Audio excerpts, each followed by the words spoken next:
नमस्कार। देखिए, आज हम राजस्थान की स्थिति, विस्तार, आकृति एवं भौतिक स्वरूप को जानेंगे। देखिए, आप इस पीडीएफ का स्क्रीनशॉट भी ले सकते हैं।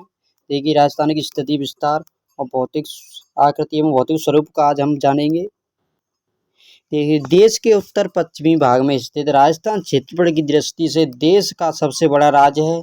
राजस्थान का क्षेत्रफल 3,42,239 वर्ग किलोमीटर है।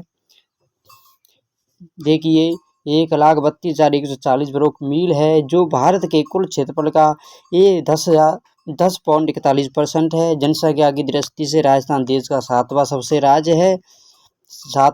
बड़ा राज्य है। राजस्थान पूर्वी दिशा में गंगा यमुना नदियों के विद्युत मैदान, दक्षिण में मालवा के पठार तथा उत्तर पश्चिम में सतलज ब्यास नदियों के मैदान द्वारा तथा पश्चिम में पाकिस्तान से घिरा हुआ है। देखिए, हम महत्वपूर्ण चीज़ इनमें से पढ़ेंगे, जो मैंने देखी जो पेन से निशान लगे हैं वही वो चीज़ हम पढ़ेंगे। दक्षिणी भाग गोंडवाना लैंड का अवशिष्ट भाग है। राज्य के मध्य में दक्षिणी पश्चिमी से उत्तर पूर्व तक फैली अरावली पर्वतमालाएं, दक्षिण पूर्व से उत्तर पूर्व तक अरावली पर्वतमालाएं फैली हैं। देखिए, हम सीधी अब देखिए कर्क रेखा से पढ़ेंगे।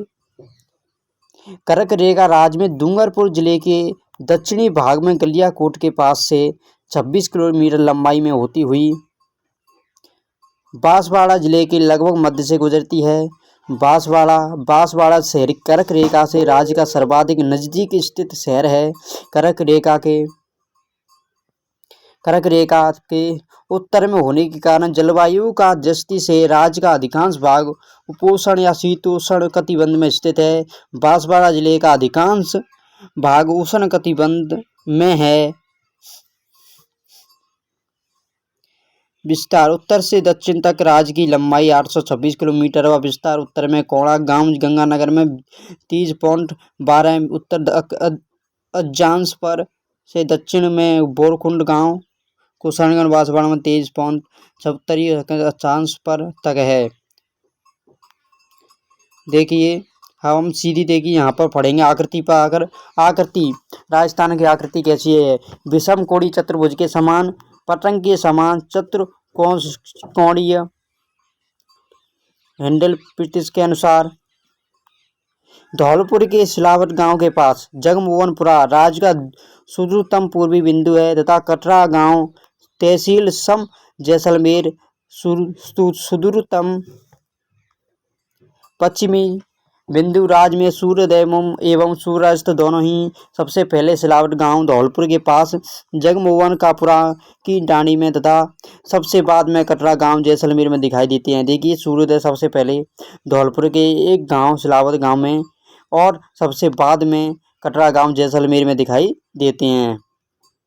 राज्य में सूर्य की सर्वाधिक सीधी या सबसे कम तिरछी किरणें बांसवाड़ा पर पड़ती हैं, क्योंकि यह कर्क रेखा पर स्थित जून माह में यहाँ बिल्कुल सीधी किरणें पड़ती हैं। जैसे जैसे कर्क रेखा से ऊपर उत्तर की ओर जाते जाएंगे सूर्य की किरणें तिरछी होती जाएंगी। अतः राज्य में श्री गंगानगर जिले के कर्क रेखा से सर्वाधिक दूर होने के कारण राज्य में सूर्य की सबसे तिरछी किरणें श्री गंगानगर में पड़ती हैं। प्रश्न आ सकता है, श्री तिरछी किरणें कौन से जिले में पड़ती हैं? तो श्री गंगानगर में। देखिए, हम महत्वपूर्ण प्रश्न और लेंगे। देखिए, राजस्थान के 4 जिले ऐसे हैं जिनमें प्रत्येक की सीमा 2 सीमावर्ती राज्यों से मिलती है। यह है बांसवाड़ा, जो मध्य प्रदेश व गुजरात से है। धौलपुर से मध्य प्रदेश व उत्तर प्रदेश की सीमा में लगती है। दींग से हरियाणा व उत्तर प्रदेश की। हनुमानगढ़ से हरियाणा व पंजाब की। क्या महत्वपूर्ण प्रश्नों को पढ़ने जा रहे हैं। देखिए, जो कि BSTC की किताब से। देखिए, अर्ध शुष्क मैदान राजस्थान का बांगर। देखिए, अर्ध शुष्क मैदान महान शुष्क रेतीले प्रदेश के पूर्व में व अरावली पहाड़ियों के पश्चिम में लूनी नदी के जल प्रवाह क्षेत्र में अवस्थित है। यह अर्ध शुष्क मैदान 25 सेमी सम वर्षा रेखा के पूर्व में स्थित है। यह आंतरिक जल प्रवाह क्षेत्र है। इस संपूर्ण प्रदेश को निम्न 4 भागों में विभाजित करते हैं।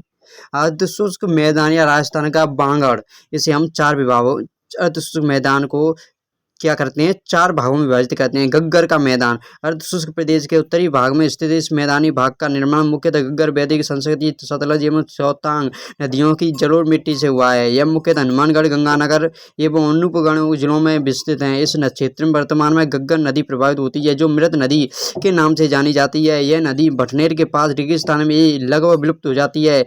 इसमें बाढ़ आने पर यह हनुमानगढ़ जिले को जलमग्न कर सूरतगढ़ गंगानगर तक पहुंच जाती है। इस नदी के पाट को हनुमानगढ़ क्षेत्र में नाली कहते हैं। गग्गर में अधिक बाढ़ आ जाने पर इसका पानी अनूपगढ़ होते हुए पाकिस्तान में फोर्ट आवास तक पहुंच जाता है। गग्गर नदी पौराणिक काल की सरस्वती नदी की सहायक नदी है। गग्गर नदी पौराणिक काल की सरस्वती नदी की सहायक नदी है, आप याद रखें। देखिए पूर्वी मैदान, यह मैदानी भाग अरावली पर्वतमाला के पूर्व में स्थित है। इस मैदान का उत्तरी पूर्व भाग गंगा यमुना के मैदानी भाग से मिला हुआ है। नए जिलों के गठन के बाद ये जिले अलवर, खैरतल, तिजारा, भरतपुर, दींग, धौलपुर, करौली, सवाई माधोपुर, गंगानगर सिटी, टोंक, केकड़ी, शाहपुरा, डूंगरपुर, डूडू, बांसवाड़ा, प्रतापगढ़, दौसा, जयपुर ग्रामीण एवं जयपुर 18 जिले। देखिए इसका क्षेत्रफल राज्य के कुल क्षेत्रफल का लगभग 23.3 कक्षा 11 की भूगोल पुस्तक के अनुसार 23.9% है। यह मैदानी भाग 50 सेमी वर्षा रेखा द्वारा पश्चिमी मरुस्थलीय भाग से पृथक है। जनसंख्या राज्य की लगभग 39% जनसंख्या यहाँ निवास करती है। इस क्षेत्र का जनसंख्या घनत्व सर्वाधिक है। वर्षा 50 सेमी से 80 सेमी वार्षिक जलवायु, मृदा आर्द्र जलवायु, जलोढ़ व दोमट मिट्टी। 56 का मैदान माई मैदान बांसवाड़ा, प्रतापगढ़ व डूंगरपुर के मध्यवर्ती भाग मैदान में विस्तृत है। 56 के मैदान कहाँ पर निर्मित हैं, ये भी प्रश्न आ सकता है। बांसवाड़ा, प्रतापगढ़, 56 के मैदान किस क्षेत्र में हैं, बांसवाड़ा, प्रतापगढ़ में, ऐसा भी प्रश्न आ सकता है, जो कि माई मैदान में है। देखिए हम दक्षिण पूर्वी पठार को भी पढ़ेंगे। देखिए दक्षिण पूर्वी पठार यह मालवा के पठार का ही एक उत्तरी भाग है तथा चंबल नदी के सहारे राज्य के दक्षिणी पूर्वी भाग में विस्तृत है। इस क्षेत्र में राज्य का लगभग 7% भाग आता है तथा 11% जनसंख्या निवास करती है। इसे हाड़ौती का पठार, लावा का पठार भी कहते हैं। प्रश्न आ सकता है लावा या हाड़ौती का पठार किसे कहते हैं, तो मालवा के पठार को। यह आगे जाकर मालवा के पठार में मिल जाता है। इस भूभाग की पूर्वी, दक्षिणी एवं दक्षिण पश्चिमी सीमा मध्य प्रदेश से लगती है। इस क्षेत्र प्रदेश में लावा मिश्रित शैलों एवं विंध्याचल शैलों का मिश्रण है। विस्तार कोटा, बूंदी, झालावाड़, बारां तथा बांसवाड़ा, चित्तौड़गढ़, भीलवाड़ा के कुछ क्षेत्र 7 जिले में हैं। वर्षा 80 सेमी से 120 सेमी। राज्य का सर्वाधिक वार्षिक वर्षा वाला जिला क्षेत्र। मिट्टी व जलवायु, काली उपजाऊ मिट्टी जिसका निर्माण प्रारंभिक ज्वालामुखी चट्टानों से होता है। काली उपजाऊ मिट्टी का निर्माण किससे होता है, तो ज्वालामुखी से। इसके अलावा लाल और कछारी मिट्टी भी पाई जाती है। धरातल पथरीली व चट्टानी है। यह अति आर्द्र जलवायु प्रदेश हैं। प्रश्न आ सकता है जहाँ पर मिट्टी काली, लाल और उपजाऊ मिट्टी पाई जाती है वो किस क्षेत्र में आते हैं, तो आर्द्र जलवायु प्रदेश हैं। यहाँ फसलें कपास, गन्ना, अफीम, तंबाकू। यहाँ पर फसलें कौन कौन सी होती है, कपास, गन्ना, अफीम, तंबाकू, चावल, धनिया, मेथी, संतरा अधिक मात्रा में। देखिए वनस्पति, लंबी घास, झाड़ियाँ, बोर, खेर, गूलर, सालर, ढोक, ढाक, सागवान आदि यह संपूर्ण प्रदेश चंबल और उसकी सहायक काली, सिंध, परवन और पार्वती नदियों द्वारा प्रभावित हैं।